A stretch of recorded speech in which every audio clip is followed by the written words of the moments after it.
அமெரிக்க ராணுவ கப்பலை ஈரான் ஏவுகணைகள் மூலம் தாக்கியதாக சமூக வலைதளங்களில் ஒரு வீடியோ பரவி வருகிறது. 2026 மே 4 ஹோர்முஸ் நீரிணையை கடக்க முயன்ற அமெரிக்க கப்பல்கள் மீது ஈரான் தாக்குதல் நடத்திய போது எடுக்கப்பட்ட காட்சி இது என்று பலரும் கூறி வருகின்றனர். ஆனால் இந்த தகவல் தவறானது. ஃபெட்கிரசன்டோ மேற்கொண்ட ஆய்வில் இது 2016 பசிபிக் பெருங்கடலில் நடந்த ரிம்பக் 2016 என்ற கூட்டு பயிற்சியின் போது எடுக்கப்பட்ட வீடியோ என்று கண்டறியப்பட்டுள்ளது. உண்மையில் இது 29 ஆண்டுகள் சேவையாற்றி ஓய்வு பெற்ற USS தாஜ் என்ற அமெரிக்க போர்க்கப்பலை மூழ்கடிக்கும் பயிற்சியாகும். 12 மணி நேர தாக்குதலுக்கு பிறகு இந்த கப்பல் கடலில் மூழ்கியது.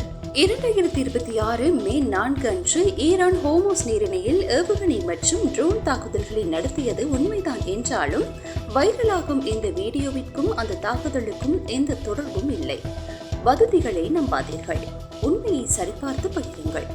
மேலும் பல உண்மை சரிபார்ப்பு தகவல்களுக்கு எங்களை பின்தொடருங்கள்.